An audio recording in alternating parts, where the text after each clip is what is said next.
안녕하십니까. 예비역 해군대위 아싸참술입니다. 이번 영상에서는 군사 전문가들이나 매스컴에서 이지스함 그러는데 도대체 그 이지스함이 무엇인지, 왜 최고의 함정이라고 하는지에 대해서 알기 쉽게 설명드려 볼까 합니다. 먼저 이지스함이라는 것은 이지스 전투 체계를 탑재한 군함으로 보시면 되는데, 각국 해군에서는 용도와 목적에 맞게 대형 구축함에 이지스 체계를 탑재한 나라도 있고, 구축함보다는 작은 호위함에 이지스 체계를 탑재해서 운용하는 나라도 있습니다. 이지스라는 명칭은 그리스 신화에 등장하는 제우스의 방패 아이기스에서 유래했으며, 이지스는 아이기스의 영어식 발음이라고 합니다. 일명 모든 것을 다 방어해낼 수 있다는 이 신의 방패라고 하여 붙은 이름이고, 고성능 레이더와 중장거리 대공 미사일을 통해서 적의 모든 비행무기에 대응하는 통합 전투 체계라고 생각하시면 되겠습니다. 이지스 시스템의 역사는 냉전 시절 미국이 소련의 초음속 미사일을 막기 위해서 1970년대부터 개발이 시작되었습니다. 당시 소련은 미국의 항공모함 전단과의 격차를 따라잡을 수 없게 되자 근해로 접근하는 미국 항공 전단에 폭격기를 이용하여 초음속 미사일을 수백 발 규모로 퍼부어서 저지하는 전술을 만들었습니다. 호위함을 비롯한 구축함, 항공모함 등 주요 전투함을 겨냥한 해상에서의 위협이 날로 증가하자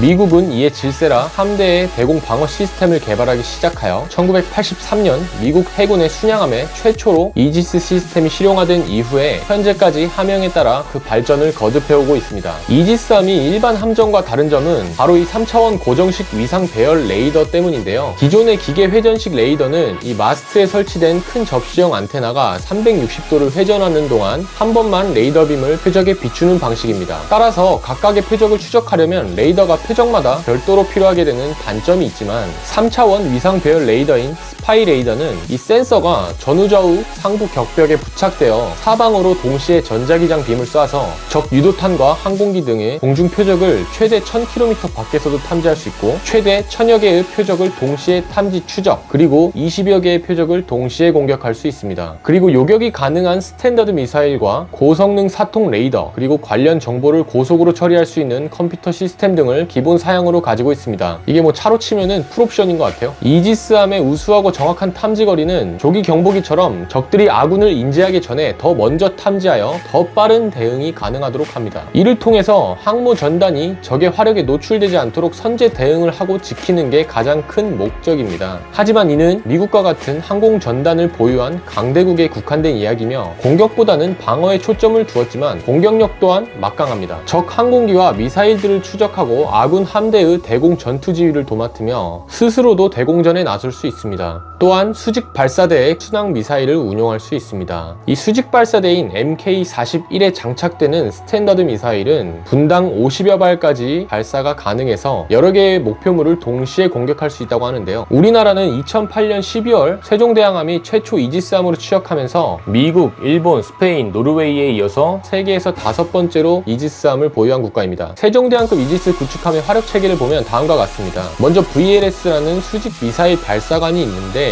총 128개의 셀을 가지고 있습니다. 이 셀들도 공중 세력, 수상함 세력, 잠수함 세력 중 어떤 전력을 겨냥한 미사일로 채우냐에 따라 용도가 달라지는데요. 세종대왕급은 이 중 80개의 셀에 대공 미사일을 장착할 수 있습니다. 일본의 경우 아타고급 이지스함이 96개의 셀을 가진 것에 비해 우리나라 셀의 숫자는 더 많지만, 일본은 이 96개의 셀을 모두 다 대공 미사일로 무장할 수 있다는 점이 조금 다릅니다. 물론 일본도 모든 셀을 대공 미사일로 탑재하지는 않겠죠. 여튼 이 셀에 대공 미사일로 장착되어 있는 SM-2 미사일은 사거리가 무려 167km나 됩니다. 차후 성능이 개량된 사거리 240km급의 SM-6 장거리 대공 미사일로 대체할 예정입니다. 이 128개의 셀 중 80여 개의 셀을 제외한 나머지 48개의 셀은 홍상어 대잠 로켓, 현무 함대지 미사일 등 한국형 미사일을 운영하고 있습니다. 다음 CIWS라는 근접 방어 무기 체계가 있는데요. 적의 유도탄으로부터 이지스함을 방어하는 램 미사일과 골키퍼를 가지고 있습니다. 적의 미사일이 우리 이지스함으로 날아올 때 자동으로 표적을 조준하여 발사함으로 인해 미사일을 요격하여 함정을 방어해 줄 수 있습니다. 골키퍼 같은 경우 30mm 구경의 기관포를 분당 4200발까지 발사할 수 있습니다. 말 그대로 이 다중 방어 시스템을 갖추고 있는 것이죠. 이 대함 전력으로는 해성 미사일이 16발이나 장착되어 있고, 현재까지 발사 검증 과정에서 명중률이 매우 높아서 우리 해군에서 신용하는 대함 타격 체계입니다. 그리고 127mm인 5인치 함포를 탑재하고 있으며 사정거리는 약 39km입니다. 대잠 전력으로는 링스 대잠 헬기를 최대 2대를 탑재할 수 있고, 홍상어라는 대잠 로켓 로켓을 탑재하고 있습니다. 홍상어는 이지스함의 이 수직 발사대에서 발사를 하는데, 이렇게 미사일이 하늘로 발사되면 탐지한 잠수함의 위치를 추적하여 낙하 지점에 입수하고 그 다음에 어뢰와 같은 형태로 물속에서 잠수함 목표 지점까지 추적하여 공격하는 형태입니다. 이런 식으로 이지스 구축함은 대공, 대함, 대잠 모든 방면에서 뛰어난 함정으로 이 UFC 격투기 선수로 치면 높은 체급과 타격이면 타격, 그라운드면 그라운드, 뭐 하나 손색이 없는 웰라운드 파이터로 보시면 되겠습니다. 현대에도 전쟁 양상이 미사일과 항공기를 중심으로 운영되는 공중 타격 능력에 초점이 맞춰지면서